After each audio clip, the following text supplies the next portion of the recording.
नमस्कार दोस्तों, स्वागत है एक बार फिर से आपके अपने चैनल गोल ऑफ यू में। दोस्तों, भारत का भूगोल, आज ये भारत का भूगोल का दूसरा क्लास है।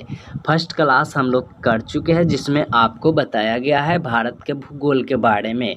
आज जो है दूसरा क्लास है, यानी कि दूसरा टॉपिक है जिसमें हम लोग बात करेंगे भारत का भौतिक भूगोल स्वरूप। भारत का भौतिक स्वरूप के बारे में हम लोग बात करेंगे, जिसमें आपको पर्वत के बारे में पढ़ना है। पर्वत और नदी, कौन से पर्वत पर किस नदी निकलता है, किस पर्वत से कौन से नदी निकलता है, किस ओर से निकलता है, ये सारी जानकारी इस वीडियो में आने वाला है। तो चलिए दोस्त, वीडियो को स्टार्ट करते हैं। अगर आप हमारे चैनल पे नए हैं तो चैनल को सब्सक्राइब कर लें और बेल आइकन को प्रेस कर लें, ताकि कोई भी नई वीडियो अपलोड हो तो सबसे पहले नोटिफिकेशन आपको मिले। तो चलिए दोस्त, वीडियो को स्टार्ट करते हैं।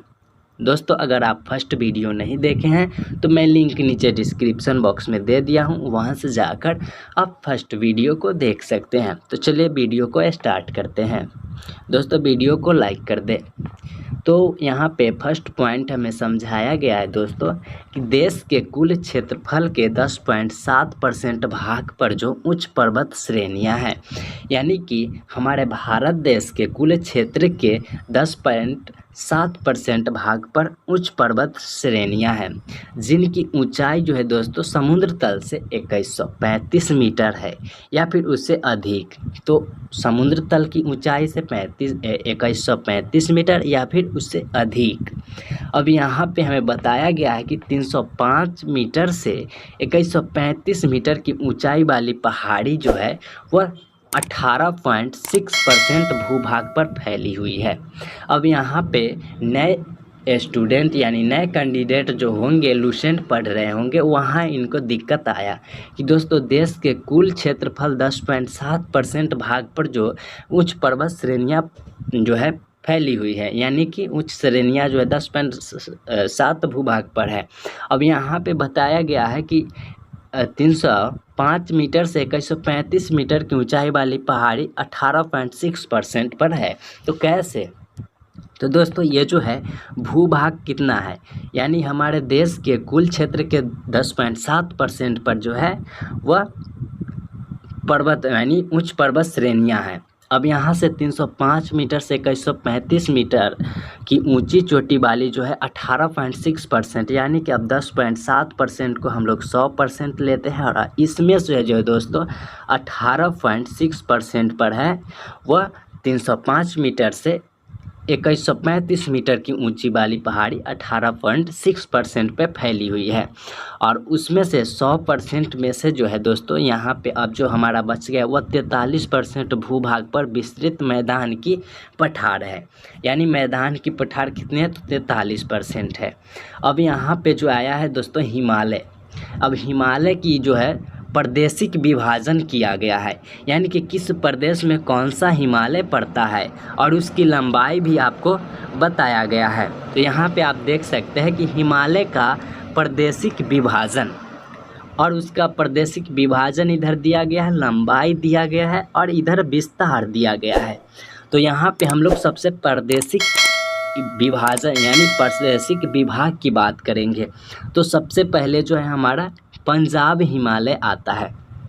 तो दोस्तों, पंजाब हिमालय, इसकी जो लंबाई है वो 560 किलोमीटर में फैली हुई है। पंजाब हिमालय कितने, तो ये 560 किलो में फैली हुई है। और ये जो है दोस्तों सिंधु एवं सतलज नदी के मध्य में, यानी सतलज नदी के बीच में, सिंधु और सतलज के बीच में जो है वह पंजाब हिमालय स्थित है। और कितने, तो 560 किलोमीटर दूरी तक। उसके बाद हमारा आता है कुमायूं हिमालय। तो कुमायूं हिमालय दोस्तों ये जो है सतलज एवं काली नदी के बीच में स्थित है। सतलज एवं काली नदी के बीच में कुमायूं हिमालय, और इसकी जो लंबाई है वह 320 किलोमीटर लंबा है। यानी कुमायूं हिमालय की जो सतलज एवं काली नदी के बीच में जो स्थित है उसकी लंबाई कितनी है, 320 किलोमीटर। उसके बाद हमारा आता है नेपाल हिमालय। दोस्तों, नेपाल हिमालय 800 किलोमीटर लंबी है। नेपाल हिमालय की लंबाई कितनी है, तो 800 किलोमीटर लंबी है। और ये जो है काली एवं तीस्ता नदी के मध्य में स्थित है, यानी कि नेपाल हिमालय कितनी है, तो काली एवं तीस्ता नदी के मध्य में यानी बीच में जो है काली एवं तीस्ता नदी के बीच में स्थित है और इसकी लंबाई जो है दोस्तों 800 किलोमीटर है। उसके बाद हमारा चौथा और आखिरी आता है असम हिमालय। तो असम हिमालय है दोस्तों, ये 720 किलोमीटर लंबा है, 720 किलोमीटर लंबा है और ये तीस्ता एवं दिहांग नदी के बीच में स्थित है। कौन? तो असम हिमालय। अब हमें समझाया गया है कि दोस्तों भौतिक रचना या फिर धरातल के स्वरूप में अनुसार भारत को 5 भागों में बांटा गया है। यानी भारत का भौतिक रचना धरातल के स्वरूप में 5 भागों में बांटा गया है। यहाँ पे एक भाग दिया है उत्तरी पर्वतीय मैदान, दूसरा में विशाल मैदान यानी उत्तरी पर्वतीय मैदान है, दूसरा में विशाल मैदान है और तीसरा में प्रायद्वीपीय पठार है, चौथा में मरुस्थलीय मैदान है और मरुस्थलीय प्रदेश और पांचवा में है दोस्तों समुद्र तटीय मैदान। दोस्तों इस वीडियो पे आपको समुद्र जो कि भारत की प्रमुख नदियां है वो मैप के माध्यम से आपको समझाया जाएगा, जो कि बहुत जल्दी वीडियो आने वाला है। दोस्तों अभी पीडीएफ पे काम चल रहा है यानी पीडीएफ बन रहा है। मैप के द्वारा आपको सारी नदियां क्लियर किया जाएगा। बहुत जल्द आपको इसी चैनल पे देखने को मिलने वाला है वीडियो, मैप के द्वारा नदी को समझना। उसके बाद हमें 5 भाग में तो बांटा गया है और यहाँ पे दोस्तों बताया गया है कि भूवैज्ञानिक के मत अनुसार जहाँ आज हिमालय पहाड़ी है जहाँ आज वह कुछ वैज्ञानिक यानी भूवैज्ञानिक के अनुसार वहाँ पे पहले जो था दोस्तों टिथिस नामक उथला समुद्र था। यानी कि आज जहाँ हिमालय पहाड़ है वहाँ पे पहले क्या था दोस्तों, टिथिस नामक उथला समुद्र था, जो कि आज हिमालय पहाड़ है। नेक्स्ट पॉइंट हमें बताया गया है कि हिमालय की उत्पत्ति के संबंध में आधुनिक सिद्धांत प्लेट विवर्तनी है। यानी कि हिमालय की उत्पत्ति के संबंध में क्या है, आधुनिक सिद्धांत प्लेट विवर्तनी है। अब हमें बताया गया है कि दोस्तों हिमालय की पर्वत श्रेणी जो कि पठार प्रायद्वीपीय की ओर उत्तल एवं तिब्बत की ओर अवतल हो गई है। यानी हिमालय की पठार पर्वत श्रेणी जो है दोस्तों प्रायद्वीपीय पठार की ओर जो है उत्तल हो गई है एवं तिब्बत की ओर क्या हो गई है, अवतल हो गई है। उसके बाद हमें समझाया गया है दोस्तों कि उत्तर के पर्वत क्षेत्र को 4 प्रमुख समांतर श्रेणी में बांटा गया है। यानी समांतर श्रेणी में 4 क्षेत्र में जो है हमें उत्तर पर्वतीय क्षेत्र को बांटा गया है। अब कौन से उत्तर पर्वतीय क्षेत्र है, हमारे भारत की जो उत्तर है इस प्रकार है, हमारे भारत की उत्तर जो है हमारे इस प्रकार की है। तो इसे हम लोग 4 क्षेत्र में जो है बांटे हैं। ये आपका बताया जा रहा है कि ये 4 क्षेत्र में जो है हम बांट दिए हैं और वो 4 क्षेत्र इस प्रकार से बताया गया है। तो फर्स्ट में हमारा आता है ट्रांस हिमालय। तो दोस्तों हम लोग ट्रांस हिमालय के बारे में बात करेंगे। तो ट्रांस हिमालय क्षेत्र इसके अंतर्गत काराकोरम, लद्दाख, जोस्कर आदि पर्वत श्रेणियाँ आती है। तो यानी कि ट्रांस हिमालय के अंतर जो है काराकोरम, लद्दाख, जोस्कर आदि श्रेणियाँ आती है, जिसमें K2 या फिर गॉड मिनास्टिक सबसे ऊंची चोटी है। K2 या फिर गॉड मिनास्टिक यानी K2 और गॉड मिनास्टिक की एक ही है, जिसकी ऊंचाई कितनी है, 8611 मीटर है। ये काराकोरम श्रेणी में स्थित है। काराकोरम की सर्वोच्च चोटी है। गॉड मिनास्टिक काराकोरम की सर्वोच्च चोटी है जो कि ट्रांस हिमालय के क्षेत्र में आता है। अब यहाँ पे देखेंगे भारत की सबसे ऊंची चोटी। भारत की सबसे ऊंची चोटी कौन है, K2 है या फिर हम लोग गॉड मिनास्टिक भी कह सकते हैं। यहाँ पे जो है काराकोरम की सबसे सर्वोच्च चोटी कौन है, गॉड मिनास्टिक या K2 है, जो कि भारत की सबसे ऊंची चोटी भी है। अब यहाँ पे कश्मीर हिमालय की बात आ गई है। तो दोस्तों कश्मीर हिमालय कड़ेवा के लिए प्रसिद्ध है। तो कड़ेवा क्या होता है दोस्तों, करेवा क्या होता है? तो करेवा एक परतदार जमाव है जो कि यहाँ पे नीचे आपको दिया गया है। तो कश्मीर हिमालय करेवा के लिए प्रसिद्ध है, जहाँ ज़फ़रान की खेती की जाती है। करेवा में ज़फ़रान की खेती की जाती है। करेवा चिकनी मिट्टी और दूसरे पदार्थ का हिमोट पर मोटी परत के रूप में जमा हुआ है। मोटी परत के रूप में क्या है दोस्तों? जमा हुआ है। तो ये आपका महत्वपूर्ण रहेगा। उसके बाद हमें थोड़ा सा इधर आपको ये कर लेता हूँ, 1 मिनट। तो चलिए हम लोग यहाँ पे आ गए। अब हम लोग देखने वाले हैं बृहद हिमालय। तो दोस्तों हम लोग बृहद हिमालय में पढ़ेंगे। तो यहाँ पे बृहद हिमालय में बताया गया है दोस्तों कि जोजिला, ये सभी दर्रा है। यहाँ पे आप देख सकते हैं जोजिला, पीर पंजाल में जोजिला, यानी बृहद हिमालय में कौन सी दर्रा है? जोजिला दर्रा है। पीर पंजाल में कौन है? बनिहाल दर्रा है। जौस्कर श्रेणी में कौन है? फोटुला दर्रा है। और लद्दाख श्रेणी में कौन है? खरदुगला जैसे दर्रा स्थित है। खरदुगला जैसे दर्रा यानी लद्दाख श्रेणी में कौन है? तो खरदुगला दर्रा है। उसके बाद हमें बताया गया है कश्मीर हिमालय के क्षेत्र में, यहाँ पे कश्मीर हिमालय के क्षेत्र में ही मीठे जल की झील जो कि डल है एवं बुलर एवं खारे जल की झील तो पोंगोंग सो है और सोमुरी स्थित है। यानी कि ये आपका जो है कश्मीर हिमालय के क्षेत्र में मीठे जल की झील कौन है? डल झील। और बुलर एवं खारे जल की झील कौन है? तो बुलर झील आपका आ गया दोस्तों पोंगोंग सो जो कि बुलर झील है, और खारे जल की झील आता है सोमुरीरी स्थित है। उसके बाद हमें बताया गया है दोस्तों नीचे कि वैष्णवी देवी, ठीक है, वैष्णवी देवी अमरनाथ गुफा और चरार ए शरीफ जैसी तीर्थ यात्रा जो है दोस्तों कश्मीर उत्तरी पश्चिम हिमालय में ही स्थित है। जो कि वैष्णवी देवी अमरनाथ जैसे जो तीर्थ यात्रा होते तीर्थ स्थान जो होती है दोस्तों वे कश्मीर या फिर उत्तरी पश्चिम हिमालय में ही स्थित है। उसके बाद हमारा नेक्स्ट टॉपिक आता है दूसरा, यानी कि हिमाद्री या फिर बृहद हिमालय। तो हिमाद्री बहुत ही इम्पोर्टेंट हिमाद्री की आता है दोस्तों माउंट एवरेस्ट, जो कि नेपाल में स्थित है, जिसका यहाँ पे जिक्र करने वाले हैं हम लोग। तो हिमाद्री यहाँ पे देख सकते हैं, हिमाद्री अर्थात इसका बहुत सारा नाम है। हिमाद्री अर्थात सर्वोच्च या फिर बृहद हिमालय, इनका 3 नाम है। तो यहाँ बताया गया है कि यह हिमालय की सबसे ऊंची श्रेणी है। कौन? तो हिमालय की सबसे ऊंची श्रेणी कौन सी है दोस्तों? बृहद हिमालय। इसकी औसत ऊंचाई यानी कि बृहद हिमालय की औसत ऊंचाई जो है वह 600 मीटर है। 6000 मीटर है बृहद हिमालय की औसत ऊंचाई जो है।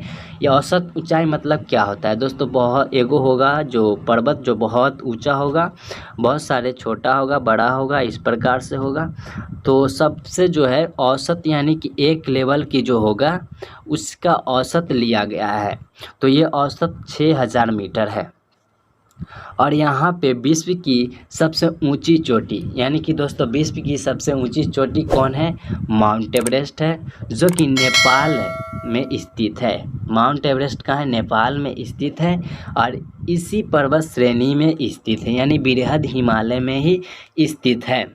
और यहाँ पे आपको बताया जाएगा कि कंचनजंगा, नंगा पर्वत, नंदा देवी, कॉमेट और नामसा वर्मा आदि इसमें के कुछ प्रमुख शिखरें हैं। किसकी? तो बृहद हिमालय की। तो ध्यान रखिएगा कि यहाँ पे सबसे जो है महत्वपूर्ण बात आती है कि माउंट एवरेस्ट किस हिमालय की पहाड़ी है, तो ये किस हिमालय की चोटी है? तो ये बृहद हिमालय की है, जिसकी यहाँ पे बृहद हिमालय की पर्वत की औसत ऊंचाई कितनी है? तो 6000 मीटर है। और यहाँ से आपसे पूछा जाएगा कि कंचनजंगा किस हिमालय की चोटी है? तो ये बृहद हिमालय की, या फिर नामसा वर्मा, या फिर नामसा वर्मा यहाँ है, इसके बाद नंगा पर्वत या नंदा देवी, कुछ भी आपको पूछा जा सकता है। तो ध्यान रखिएगा इसको।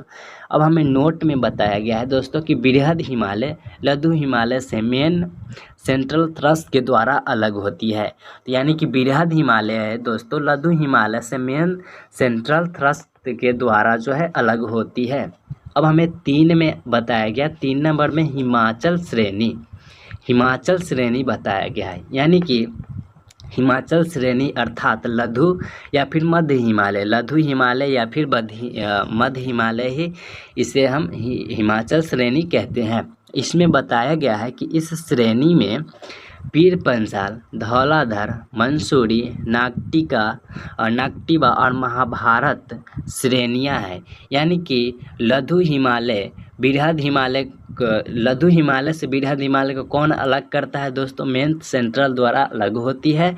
और यहाँ पे बताया गया है कि पीर पंजाल, धौलाधर, मंसूरी, नागटिबा, महाभारत श्रेणियाँ किस से हिमालय की श्रेणी में आता है? तो ये जो है लघु हिमालय बोल सकते हैं, या हिमाचल श्रेणी बोल सकते हैं, या फिर मध्य हिमालय बोल सकते हैं।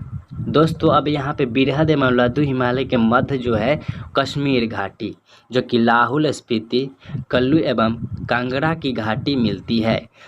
कहाँ मिलती है दोस्तों? तो बृहद और लघु हिमालय के बीच में कश्मीर घाटी है, जहाँ पे लाहौल स्पीति, कुल्लू एवं कांगड़ा की घाटी मिलती है। यह अल्पाइन चारागाह है। इन्हें कश्मीर घाटी में मर्ग, जो कि गुलमर्ग या सोनमर्ग कहा जाता है, तथा उत्तराखंड में बुग्याल या फिर प्यार कहा जाता है। यहाँ पे आपका बुग्याल और प्यार कहाँ का उत्तराखंड में कहा जाता है। यहाँ पे आपको बताया गया कि शिमला, कुल्लू, मनाली, मंसूरी, दार्जिलिंग आदि जो है लघु हिमालय में ही आता है।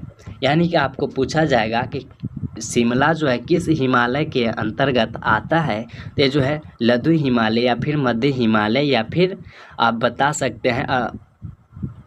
सकते हैं हिमाचल श्रेणी में आता है। अब हमें नोट में बताया गया है दोस्तों, नोट में है लघु हिमालय शिवालिक से, यानी लघु हिमालय है जो दोस्तों चौथा नंबर शिवालिक है। ठीक, तो चौथा नंबर शिवालिक है, तो लघु हिमालय जो है चौथा नंबर शिवालिक से, यानी शिवालिक पहाड़ी से जो अलग होता है वो मेन बाउंड्री फॉल्ट के द्वारा अलग होता है। तो यहाँ पे हम लोग 4 में देखने वाले हैं शिवालिक की पहाड़ी।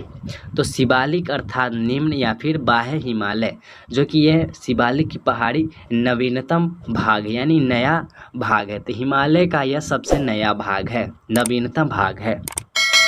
शिवालिक एवं लघु हिमालय के बीच कई घाटियाँ हैं, जैसे काठमांडू घाटी, पश्चिम में इन्हें दून या द्वार कहते हैं। से जो है आपका हिमालय के बीच में कई घाटियाँ हैं, जैसे काठमांडू घाटी, और काठमांडू घाटी के हम लोग पश्चिम में इन्हें क्या कहते हैं? दून या द्वार कहते हैं, जैसे देहरादून और हरिद्वार। शिवालिक के निचले भाग को तराइन कहा जाता है। शिवालिक के निचले भाग को क्या कहते हैं? तराई कहते हैं। अब यहाँ पे आरावली की पहाड़ी आई है, तो आरावली हम लोग देखने वाले हैं। आरावली की पहाड़ी राजस्थान में है दोस्तों। कहाँ है? राजस्थान में है, और यह सबसे पुरानी चट्टानों से बनी है। आरावली की पहाड़ी जो है दोस्तों वो सबसे पुरानी चट्टानों से बनी हुई है, और यह राजस्थान में है। और इस पहाड़ी की सबसे ऊंची चोटी माउंट आबू पर स्थित गुरु शिखर है। यानी कि आरावली की पहाड़ी राजस्थान में, और इसकी सबसे ऊंची चोटी कौन है? तो गुरु शिखर है, जो कि माउंट आबू पर स्थित है। और इसकी ऊंचाई जो है दोस्तों 1722 मीटर है। कितनी है? 1722 मीटर गुरु शिखर की ऊंचाई है, जो कि आरावली पहाड़ी के सर्वोच्च चोटी की मानी जाती है। अब यहाँ पे आया है दोस्तों, आरावली के पश्चिम की ओर से 2 नदियाँ निकलती है। आरावली की पश्चिम की ओर से 2 नदियाँ निकलती है, माही और लूनी। अब यहाँ पे बात आई हम लूनी की, तो दोस्तों लूनी जो है कच्छ के रण में गायब हो जाता है। कच्छ के रण में कहाँ होता है? लूनी नदी कच्छ के रण में गायब हो जाता है। और आरावली की पूर्व से क्या निकलती है? तो बनास नदी निकलती है, पूर्व से बनास नदी निकलती है। अब यहाँ हमें नोट में बताया गया है दोस्तों, तो दोस्तों नोट में यहाँ बताया गया है कि वैसी नदी जो ज़मीन में ही लुप्त हो जाती है, जो ज़मीन में लुप्त हो जाती है उसे हम लोग क्या कहते हैं? तो द रिवर ऑफ इफेमरल कहते हैं, द रिवर ऑफ इफेमरल। अब हमें नेक्स्ट मालवा का पठार आया है दोस्तों। तो मालवा के पठार जो है यहाँ पे, मालवा के पठार पश्चिमी मध्य प्रदेश एवं दक्षिण पूर्व राजस्थान में राज्य में है, यानी कि मालवा के पठार 2 राज्य में है। अगर पश्चिम पूछे तो ये मध्य प्रदेश में है और दक्षिण पूर्व पूछे तो ये राजस्थान में है। और मालवा के पठार जो है ज्वालामुखी चट्टानों का बना हुआ है। इसमें 2 नदियाँ निकलती है। मालवा के पठार से 2 नदियाँ निकलती है, चंबल और बेतवा नदी। चंबल और बेतवा नदी मालवा के पठार से निकलती है। अब विंध्याचल की पठार आती है, तो विंध्याचल के पठार जो है दोस्तों ये उत्तर भारत, तो उत्तर भारत कहाँ हो गया, तो उत्तर भारत हमारा ये हो गया, ठीक है, इस प्रकार से। और दक्षिण भारत कहाँ हुआ दोस्तों, तो दक्षिण भारत हमारा ये हो गया, ठीक है। तो दक्षिण भारत को विंध्याचल की पठार जो है उत्तर भारत को दक्षिण भारत से अलग करता है, यानी कि विंध्याचल की पठार यहाँ स्थित है। तो चलिए हम लोग देखते हैं। विंध्याचल का पठार झारखंड, उत्तर प्रदेश, दक्षिण पूर्व राजस्थान राज्य में है। तो यहाँ से नाम से पता चल गया होगा राज्य से, तो विंध्याचल की पठार झारखंड में पड़ता है, उत्तर प्रदेश में भी पड़ता है और दक्षिण पूर्व राजस्थान में भी पड़ता है, राजस्थान राज्य में भी पड़ता है। तो यहाँ पे आपको पता चल गया होगा कि ये कहाँ स्थित है। नक्शा पे गए होंगे तो आपको पता चल गया होगा कि कहाँ पे ये जो स्थित है। यहाँ पे जगह नहीं है जिसके कारण मैं नक्शा नहीं लेके आया हूँ, तो नक्शा रहता तो मैं पूरी तरह से आपको बता देता। तो चलिए यहाँ पे जो है यह परतदार चट्टानों का बना हुआ है। विंध्याचल की पठार जो है दोस्तों ये परतदार चट्टानों का बना हुआ है और 3 राज्य में ये जो है विंध्याचल की पठार जो है विस्तार 3 राज्यों में है, झारखंड में है, उत्तर प्रदेश में है और दक्षिण पूर्व राजस्थान में है। अब यहाँ पे विंध्याचल पर्वतमाला जो है दोस्तों उत्तर भारत को, यहाँ पे आ गया, उत्तर भारत को दक्षिण भारत से अलग करता है। अब हमें मैकाल पठार आया है। तो दोस्तों मैकाल पठार जो है ये छत्तीसगढ़ में स्थित है। मैकाल पठार कहाँ, छत्तीसगढ़ में स्थित है। मैकाल पहाड़ी का सर्वोच्च शिखर अमरकंटक, मैकाल पठार की सबसे ऊंची चोटी बोल सकते या सर्वोच्च शिखर बोल सकते अमरकंटक है, और जिसकी ऊंचाई जो है 1036 मीटर, जिसकी ऊंचाई अमरकंटक की ऊंचाई कितनी है 1036 मीटर है। और यह पुरानी चट्टानों का बना एक ब्लॉक पर्वत है। तो अमरकंटक जो है मैकाल पठार जो है यह पुरानी चट्टानों का बना एक ब्लॉक पर्वत है और इसे पश्चिम की ओर से नर्मदा नदी, यानी कि मैकाल की पठार से पश्चिम की ओर से नर्मदा नदी निकलती है, उत्तर की ओर से सोन नदी निकलती है और दक्षिण की ओर से महानदी निकलती है। तो ध्यान रखिएगा कि मैकाल की पठार से पश्चिम की ओर से नर्मदा नदी, उत्तर की ओर से सोन नदी और दक्षिण की ओर से महानदी निकलती है। अब हमें छोटा नागपुर स्थित रांची का पठार हमें पढ़ना है। तो छोटा नागपुर में जो स्थित है रांची का पठार, यह संप्रदाय मैदान का पठार है। संप्रदाय क्या है, मैदान की उदाहरण है। और यह छोटा नागपुर पठार को भारत का रूर, छोटा नागपुर पठार को भारत का रूर कहा जाता है। क्यों कहा जाता है, तो खनिज भंडार की दृष्टि से यह भारत का सबसे संपन्न राज्य कहा जाता है। छोटा नागपुर यह भी यहाँ पे कहा जाता है, ध्यान रखिएगा। ये जो है खनिज भंडार के लिए भारत का रूर कहा जाता है। अब हमें सतपुड़ा की पहाड़ी पढ़ना है। तो दोस्तों सतपुड़ा महत्वपूर्ण रहेगा क्योंकि इसमें बहुत सारे जो है पढ़ने को मिलता है। तो सतपुड़ा की पहाड़ी, अब यहाँ पे ये जो है दोस्तों मध्य प्रदेश राज्य में है। सतपुड़ा कहाँ है, तो मध्य प्रदेश राज्य में है और ये ज्वालामुखी चट्टानों की बनी हुई है। सतपुड़ा की पहाड़ी ज्वालामुखी चट्टानों की बनी हुई है और इसकी सबसे ऊंची चोटी धूपगढ़ी है। सबसे ऊंची चोटी क्या है, धूपगढ़ी, जो कि 1350 मीटर है, जो महादेव पर्वत पर स्थित है। धूपगढ़ी कहाँ है, तो महादेव पर्वत पर स्थित है। सतपुड़ा पहाड़ी राजस्थान मध्य प्रदेश में है और इसके पूर्व हिस्से से ताप्ती नदी निकलती है।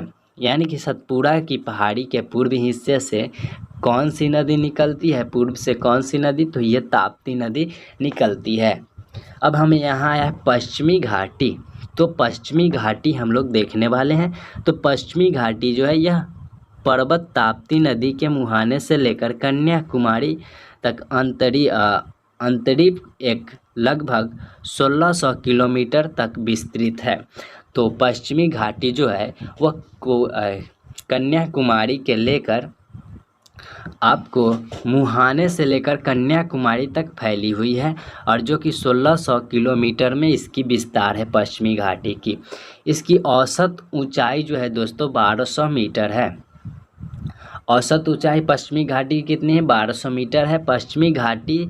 से पश्चिमी घाटी से उत्तर गुजरात के सौराष्ट्र प्रदेश में गिर की पहाड़ी मिलती है। यानी पश्चिम घाटी से उत्तर में गुजरात की सौराष्ट्र प्रदेश से गिर की पहाड़ी मिलती है जो एशियाई सिंह के लिए विख्यात है। एशियाई सिंह के लिए विख्यात कौन है दोस्तों? तो सौराष्ट्र, जो कि गिर पहाड़ी में मिलती है। पश्चिम घाटी को सह्याद्री भी कहा जाता है। पश्चिम घाटी को क्या सह्याद्री कहते हैं? यहाँ जो है दोस्तों 16 डिग्री उत्तर अक्षांश रेखा जो गोवा से गुजरती है। 16 डिग्री अक्षांश जो है दोस्तों उत्तरी अक्षांश रेखा जो गोवा से गुजरती है, सह्याद्री 2 भागों में विभाजित करती है। तो ये जो 16 डिग्री उत्तरी अक्षांश जो गुजरती है गोवा से, ये जो है सह्याद्री को 2 भाग में काट रही है। तो कितना होगा? तो 8-8 होगा। ये जो है उत्तरी सह्याद्री एवं दक्षिणी सह्याद्री हो जाती है। गोवा को 2 भाग में काटता है। गोवा जैसे यहाँ पे इस प्रकार गोवा है और यहाँ से 16 डिग्री अक्षांशीय जो है काटती है। तो ये दक्षिणी हो जाएगा और एक उत्तरी। तो ये दक्षिणी आपका हो जाएगा और ये उत्तरी हो जाएगा। 2 दक्षिणी सह्याद्री और उत्तरी सह्याद्री आपका जो है 2 भाग में बट जाती है। यहाँ पे आपका बताया गया है कि उत्तरी सह्याद्री के ऊपर सतह पर बेसाल्ट लावा का निक्षेप है। बेसाल्ट लावा का निक्षेप है। वही दक्षिणी सह्याद्री आर्किक गुण की ग्रेनाइट तथा नीस चट्टानों से बना है। क्या है दोस्तों? नीस चट्टानों से बना है। उत्तरी सह्याद्री एवं दक्षिणी सह्याद्री की सर्वोच्च शिखर क्रमशः यहाँ पे बताया गया है, बहुत सारे जो है बताया गया है कि दक्षिणी सह्याद्री, उत्तरी सह्याद्री और दक्षिणी सह्याद्री की सर्वोच्च शिखर जो है कालसूबाई, जिसकी ऊंचाई जो है 1664 मीटर है, एवं कुद्रेमुख जिसकी 1892 है, महाबलेश्वर जो कि 1438 मीटर है, और उत्तरी हिमालय की दूसरी प्रमुख चोटी महाबलेश्वर का उच्चतम बिंदु। यानी कि आपको जो है दोस्तों ये जो है उत्तरी सह्याद्री और दक्षिणी सह्याद्री की सर्वोच्च शिखर बताया गया है कि कालसूबाई की जो ऊंचाई है वह 1664 है। कुद्रेमुख जेकर है जिसका ऊंचाई जो है 1892 है। महाबलेश्वर जगह 3438 मीटर है। उत्तरी हिमाद्री की दूसरी प्रमुख चोटी है। तो ये महाबलेश्वर जो है उत्तरी हिमालय की दूसरी प्रमुख चोटी है। महाबलेश्वर का उच्चतम बिंदु जो है विल्सन पॉइंट है। महाबलेश्वर की उच्चतम बिंदु कौन है? विल्सन पॉइंट है, अर्थात आर्थर सीट पॉइंट, नीलडम होल पॉइंट, और यहाँ पे आपको बताया गया है needle hole point, Elephanta point, ये सभी जो है दोस्तों महाबलेश्वर में ही स्थित है। कौन से? तो Arthur seat point, needle hole point और एलिफेंटा। नीडल होल पॉइंट को एलिफेंटा पॉइंट भी कहते हैं। ये सभी जो है दोस्तों महाबलेश्वर में ही स्थित है। अब यहाँ पे बताया गया है दोस्तों महाबलेश्वर को 5 नदी निकलती है। महाबलेश्वर से 5 नदियाँ निकलती है। कृष्णा, सावित्री, बेन्ना, गायत्री और कोयना। ये 5 नदी जो है दोस्तों महाबलेश्वर से निकलती है। अब हमें इधर बताया गया है, देख लेते हैं। अब दर्रे यहाँ पे दोस्तों बताया गया है, जैसे कि यहाँ पे हम लोग तो कृष्णा से 5 नदी निकलती है कि महाबलेश्वर से कृष्णा, सावित्री, बेन्ना, गायत्री, कोयना।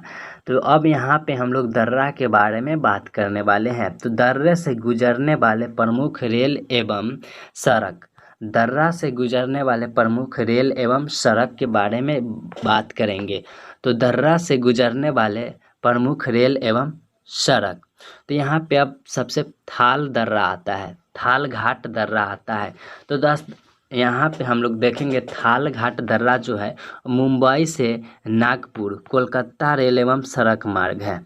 तो ये जो है थाल घाट वह मुंबई से नागपुर है और कोलकाता रेल एवं सड़क मार्ग है। तो यानी कि कोलकाता रेल भी है और सड़क मार्ग भी है मुंबई से नागपुर। अब यहाँ पे भोर घाट आता है।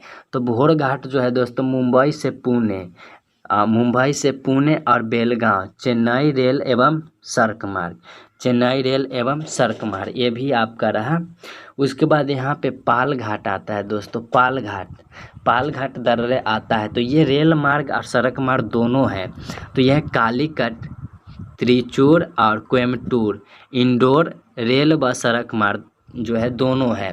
और यहाँ पे जो है बताया गया है जैसे कि थाल घाट तो मुंबई से नागपुर है और नागपुर से कोलकाता रेल मार्ग एवं सड़क मार्ग दोनों है। अब भोर घाट है जैसे मुंबई से पुणे और पुणे से बेलगांव और बेलगांव से चेन्नई, ये रेल मार्ग और सड़क मार्ग दोनों है। अब पाल घाट यहाँ पे बताया गया, पाल घाट दर्रा तो ये जो कालीकट, त्रिचूर, कोयम्बटूर और इंदौर ये रेल मार्ग और सड़क मार्ग दोनों है। अब यहाँ पे जो है दोस्तों पश्चिम घाटी के दर्रे जो कि उत्तर से दक्षिण की ओर बताया गया है। पश्चिम घाटी के दर्रे जो है उत्तर से दक्षिण की ओर बताया गया है। इसकी दर्रे हर ऊंचाई बताया गया और स्थिति बताया गया है।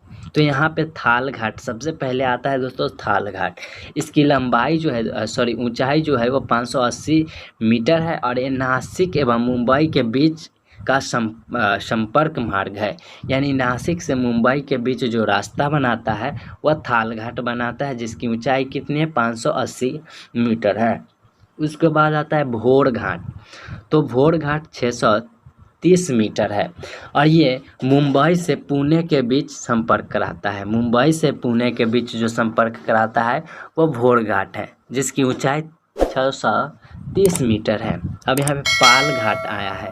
तो पाल घाट 350 मीटर ऊंचा है और ये कोयम्बटूर एवं कोचीन के बीच संपर्क मार्ग है। यानी कोयम्बटूर से अगर आपको कोचीन जाना है तो ये आपको पाल घाट पकड़ना होगा। ये 350 मीटर ऊंचा है। अब यहाँ पे सेनकोटा आया है। तो सेनकोटा 280 मीटर ऊंची है। यह तिरुवनंतपुरम एवं मंदसौर के बीच जो है मार्ग बनाती है। तो ये रहा प्रमुख। अब हम लोग देखेंगे दक्कन का पठार। तो दक्कन का पठार देखते हैं। जो दक्कन का पठार महाराष्ट्र राज्य में है। यह ज्वालामुखी बेसाल्ट चट्टानों का बना है। यह काली मिट्टी का क्षेत्र है। दक्कन का पठार जो है वह काली मिट्टी का क्षेत्र है, यानी कि महाराष्ट्र में है जो दोस्तों सबसे ज़्यादा काली मिट्टी पाया जाता है। इस पठार के पूर्वी भाग को क्या कहते हैं दोस्तों, पूर्वी भाग को विदर्भ कहते हैं। यानी कि दक्कन का पठार महाराष्ट्र राज्य में है और यह ज्वालामुखी बेसाल्ट चट्टानों का बना है और यह काली मिट्टी का क्षेत्र है। दक्कन का पठार काली मिट्टी का क्षेत्र है तो महाराष्ट्र भी काली मिट्टी का ही क्षेत्र हुआ। इस पठार के पूर्वी भाग को विदर्भ कहा जाता है। नेक्स्ट हमें आया है धारवाड़ का पठार। तो धारवाड़ का पठार कर्नाटक राज्य में स्थित है। यह परिवर्तनीय चट्टानों से बना है। इस पठार के पश्चिम भाग में बाबू बुदन की पहाड़ी तथा ब्रह्मगिरी की पहाड़ी है। यानी कि पश्चिम भाग में बाबू बुदन की पहाड़ी तथा ब्रह्मगिरी की पहाड़ी है। धारवाड़ की पठार जो कि कर्नाटक में है। अब यहाँ पे नीलगिरी की पहाड़ी आया है। तो नीलगिरी की पहाड़ी तमिलनाडु में है जो एक ब्लॉक पर्वत है। यह मुख्यतः चारकोनाइट पठार से बनी है।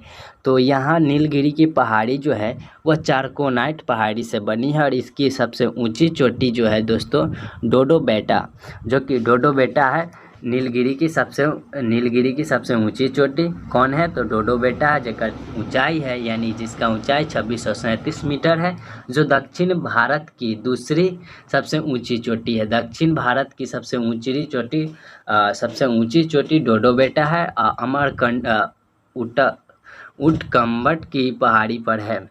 ऊँट कम्मट की पहाड़ी पर कौन सी है? तो डोडो बेटा है, और जिसकी ऊंचाई है 2637 मीटर। अब तमिलनाडु राज्य में नीलगिरी के दक्षिण भाग से पाल घाट है। तो यानी कि तमिलनाडु राज्य में जो है दोस्तों नीलगिरी के दक्षिण भाग में पाल घाट है। पाल घाट गैप पश्चिम एवं पूर्वी घाट मिलान स्थल है।